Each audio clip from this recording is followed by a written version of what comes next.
பாடசாலை மாணவர்களுக்கு மகிழ்ச்சி செய்தி. 6000 ரூபாய் கொடுப்பனவு.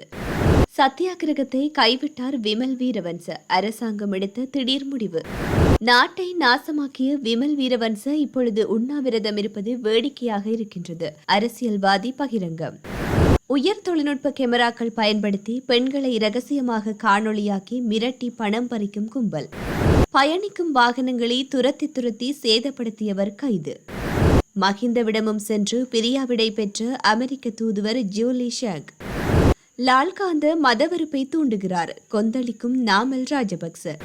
இலங்கையில் இப்பொழுது கல்வி சீர்திருத்தம் தொடர்பிலும் கல்வி அமைச்சர் தொடர்பிலும் கடும் சர்ச்சையோடு பேசு பொருளாகியுள்ள நிலையில் ஜனாதிபதி அனுரகுமார திசாநாயக்க, பிரதமர் ஹரணி அமரசூரிய மற்றும் ஆசிரியர் தொழிற்சங்க பிரதிநிதிகளுக்கு இடையிலான சந்திப்பு நேற்று பிற்பகல் ஜனாதிபதி அலுவலகத்தில் இடம்பெற்றுள்ளது. புதிய கல்வி சீர்திருத்தம் 2027 ஆண்டுக்கு பிற்போடப்பட்டுள்ளது. அரசாங்கம் செயற்படுத்தியுள்ள புதிய கல்வி மறுசீரமைப்பு மற்றும் அதன் அவசியத்தை ஏற்றுக்கொள்வதாகவும் 6ஆம் வகுப்பு பாடத்திட்டம் புதிய திருத்தத்திற்கு உட்படுத்தப்பட வேண்டும் என்றும் ஆசிரியர் தொழிற்சங்க பிரதிநிதிகள் சுட்டிக்காட்டியதோடு புதிய கல்வி மறுசீரமைப்பு நடவடிக்கைகளில் அரசாங்கத்துடன் இணைந்து செயற்பட தயாராக இருப்பதாகவும் தெரிவித்தனர். அரசாங்கம் தொடங்கியுள்ள புதிய கல்வி மறுசீரமைப்பு நடவடிக்கை குறித்து இங்கு ஆசிரியர் தொழிற்சங்க பிரதிநிதிகளுக்கு தெளிவுபடுத்திய ஜனாதிபதி முதலாம் தர மறுசீரமைப்பு செயற்பாடுகள் திட்டமிட்டபடி செயற்படுத்துவதாகவும், ஆனால் மொடியூல்களை தயாரிப்பதில் எழுந்துள்ள சிக்கல்கள், ஆசிரியர் பயிற்சியில் ஏற்படும் தாமதம் மற்றும் தொழில்நுட்ப சிக்கல்களை தவிர்த்து 6ஆம் வகுப்பு பாட மறுசீரமைப்புகளை 2027 ஆண்டில் தொடங்க எதிர்பார்க்கப்படுவதாகவும் தெரிவித்துள்ளார். மறுசீரமைப்பிற்கு தேவையான ஸ்மார்ட் போன்கள், தொலைக்காட்சிகள் மற்றும் கணனிகள் போன்ற அடிப்படை வசதிகளை பெற்றோரின் பணத்திலன்றி அரசாங்கத்தின் நிதியொதுக்கீட்டின் மூலம் வழங்க நடவடிக்கை எடுக்கப்படும் என்றும் ஜனாதிபதி குறிப்பிட்டுள்ளார்.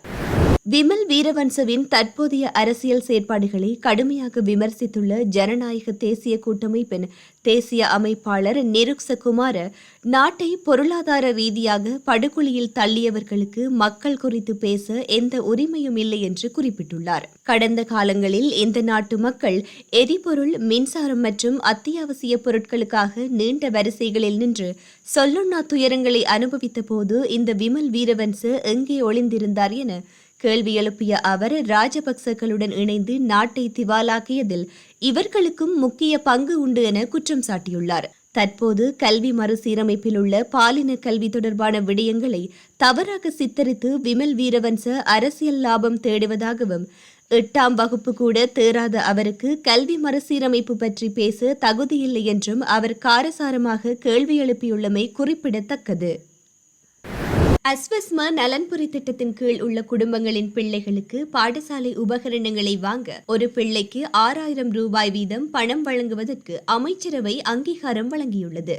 அஸ்வசும திட்டத்தில் உள்ள குடும்பங்களைச் சேர்ந்த பாடசாலை மாணவர்கள் நலன்புரி நன்மைகள் சபையூடாக இந்த கொடுப்பனவை பெற்றுக் கொள்ளலாம். அத்துடன் அஸ்வசுமவில் உள்வாங்கப்படாத 300க்கும் குறைவான மாணவர்களை கொண்ட பாடசாலைகளில் பயிலும் மாணவர்களும், பிரிவினாக்கள் மற்றும் துறவு பெண்கள் ஆச்சிரமங்களில் கல்வி பயில்கின்ற மாணவர்கள், துறவு மாணவர்கள் மற்றும் சிறுவர் அபிவிருத்தி நிலையங்களில் தங்கியிருந்து பாடசாலை செல்லும் மாணவர்கள் ஆகியோரும் குறித்த கொடுப்பனவை பெற்றுக்கொள்ள தகுதியுடையவர்கள் என்று அறிவிக்கப்பட்டுள்ளது. கல்வி, உயர்கல்வி மற்றும் தொழிற்கல்வி அமைச்சராக பிரதமர் சமர்ப்பித்த யோசனைக்கு அமைச்சரவை தனது அங்கீகாரத்தை வழங்கியுள்ளது. நாட்டில் பல இடங்களில் மர்ம நபர்களால் ஆபாச காணொளிகளை பதிவு செய்து அதனை சமூக ஊடகங்களில் பகிரப்போகின்றோம் என அச்சுறுத்தி பணம் பறிப்பது தொடர்பான முறைப்பாடுகள் அதிகரித்து வருவதாக காவல்துறை தெரிவித்துள்ளது. தகவல் தொழில்நுட்பம் மற்றும் கணினி குற்றப்புலனாய்வு திணைக்களத்தின் காலி காவல் நிலைய பொறுப்பதிகாரி KKR அல்விஸ் இதனை வெளிப்படுத்தியுள்ளார். குறித்த குற்றச்செயல்களில் ஈடுபடுவோர் காணொளிகளை இரகசியமாக பதிவு செய்வதற்காக உயர் தொழில்நுட்பங்களை கொண்ட கேமராக்களை பயன்படுத்துவதாகவும் அவர் சுட்டிக்காட்டியுள்ளார். குறித்த கேமராக்கள் பல்வேறு இடங்களில் மறைத்து வைக்கப்பட்டுள்ளதாகவும், பெண்கள் மிகவும் எச்சரிக்கையுடன் செயற்பட வேண்டும் எனவும் தகவல் தொழில்நுட்ப மற்றும் கணினி குற்றப்புலனாய்வு திணைக்களத்தின் காலி காவல் நிலைய பொறுப்பதிகாரி KKR அல்விஸ் அறிவுறுத்தியுள்ளமை குறிப்பிடத்தக்கது.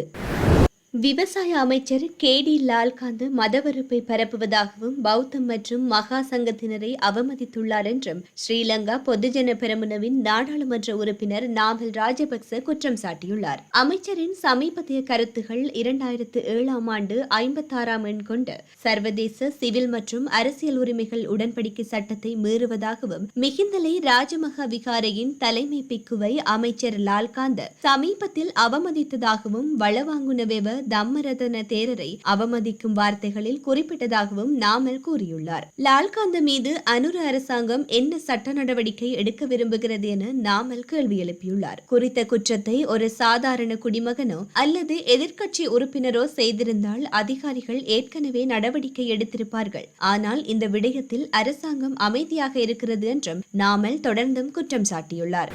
இலங்கைக்கான அமெரிக்க தூதுவராக தனது ராஜதந்திர சேவையை நிறைவு செய்துவிட்டு ஜனவரி 16ஆம் திகதி நாட்டிலிருந்து ஜூலி ஷாங் திரும்ப உள்ளார். இந்நிலையில் ஜூலி ஷாங் ஜனாதிபதி அனுரகுமார திசாநாயக்கவை முன்பு சந்தித்த நிலையில் இப்பொழுது முன்னாள் ஜனாதிபதி மஹிந்த ராஜபக்சவையும் சந்தித்து கதைத்துள்ளார். குறித்த சந்திப்பு மஹிந்த ராஜபக்சவின் இல்லத்தில் இடம்பெற்றுள்ளது. இந்த சந்திப்பின் போது ஜூலி ஷாங்கின் சிறப்பான பணிகளுக்கு நன்றி தெரிவித்த மஹிந்த அவரது எதிர்கால பணிகளுக்காக வாழ்த்துக்களையும் தெரிவித்துள்ளமை குறிப்பிடத்தக்கது.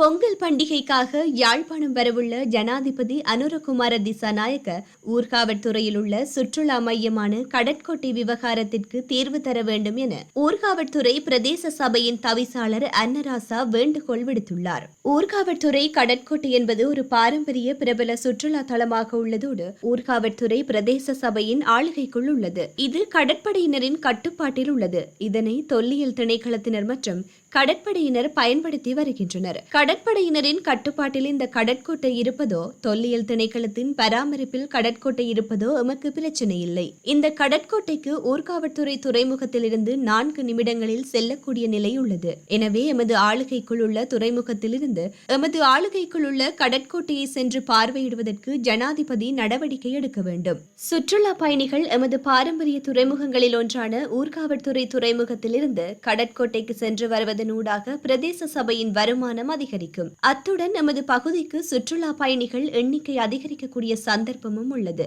எனவே ஊர்காவற்துறை துறைமுகத்திலிருந்து ஊர்காவற்துறை கடற்கோட்டைக்கு மக்கள் சென்று பார்வையிடுவதற்கு யாழ் வரும் அனுர வழிவகுக்க வேண்டும் என்று தெரிவித்துள்ளார். இலங்கையின் விளையாட்டு மற்றும் கல்வித்துறையில் ஆளுமை மிக்க ஒரு வீராங்கனையாக திகழ்ந்த மன்னார் மண்ணின் புதல்வி கிரிஜா அருள் பிரகாசம் தமிழக மாநில பெண்கள் வலைப்பந்தாட்ட அணியின் பயிற்சியாளராக தெரிவு செய்யப்பட்டுள்ளார். எல்லைகளை கடந்து ஒரு இலங்கையராக தென்னிந்திய மாநில அணியொன்றின் தலைமை பொறுப்பை ஏற்றிருப்பது இலங்கை விளையாட்டுத்துறைக்கு பெருமை சேர்த்துள்ளது. இவர் அண்மையில் நடைபெற்ற யாழ்ப்பாண பல்கலைக்கழகத்தின் 39வது பட்டமளிப்பு விழாவில் ஊடக கற்கைகள் துறையில் ஆற்றிய அபார சாதனைகளுக்கு 4 தங்கப்பதக்கங்களையும் விருதுகளையும் வென்று சாதனை படைத்தவர் என்பது குறிப்பிடத்தக்கது.